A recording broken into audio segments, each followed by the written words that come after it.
양로호텔, 요양원, 요양병원. 먼저 이 세 가지 시설은 이름은 비슷하지만 성격과 보험 적용이 완전히 다릅니다. 가장 가벼운 단계가 흔히 말하는 Assisted Living Facility, 즉 양로호텔입니다.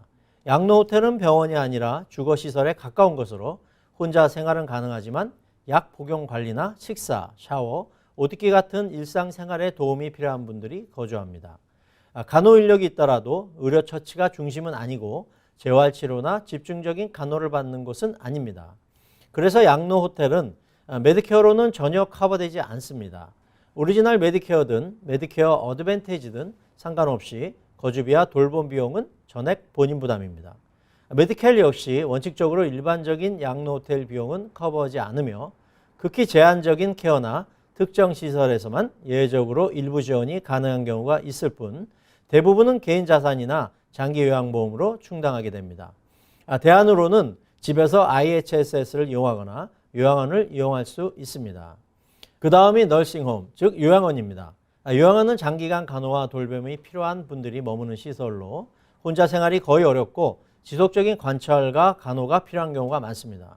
이곳의 핵심은 치료보다는 장기적인 돌봄과 거주에 있다는 점입니다. 그래서 메디케어는 요양원의 장기 거주 비용을 커버하지 않습니다. 하지만 메디켈은 상황이 다릅니다. 소득과 자산 요건을 충족하는 경우 메디켈은 요양원의 장기 거주 비용을 커버해 줄 수 있습니다. 실제로 장기 요양이 필요한 분들 중 상당수는 메디케어가 아니라 메디케어를 통해 요양원 비용을 지원받고 있습니다. 이 때문에 요양원과 메디케어는 실무적으로 매우 밀접하게 연결되어 있다고 보시면 됩니다. 마지막으로 요양병원, 즉 스킬드 너싱 퍼실리티가 있습니다.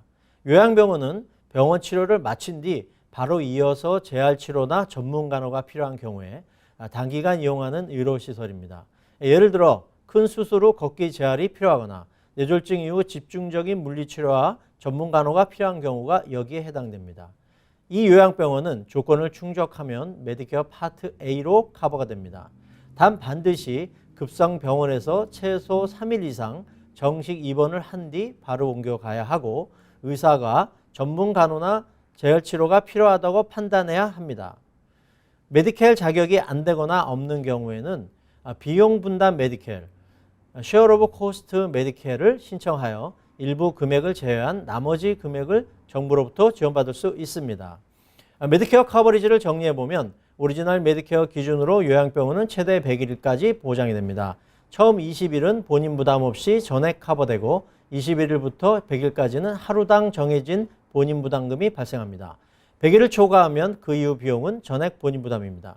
반면 양로호텔과 요양원의 장기 거주는 메디케어로는 커버되지 않습니다.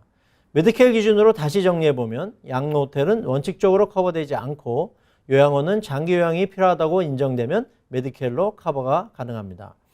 요양병원의 경우에는 메디케어 보장이 끝난 이후에도 의료적으로 계속 입원이 필요하다면 메디케어이 2차 보험 또는 장기 요양 형태로 이어서 커버해주는 구조가 될 수 있습니다. 여기서 중요한 개념이 비용 분담 메디케어, 즉 쉐어 오브 코스트입니다. 일반 메디케어 자격이 되지 않는 경우라도 소득이 기준을 초과하면 비용 분담 메디케어로 승인될 수 있습니다. 이 경우 소득이 있다는 이유로 메디케어이 거절되는 것이 아니라 매달 본인이 먼저 부담해야 하는 일정 금액을 충족한 이후부터 그 금액을 초과하는 의료비나 요양비에 대해서는 정부가 나머지를 지원해주는 방식입니다. 즉 소득이 있어도 의료비나 요양비 지출이 크면 비용 분담 메디케어를 통해 요양원이나 요양병원 비용의 상당 부분을 지원받을 수 있는 구조입니다.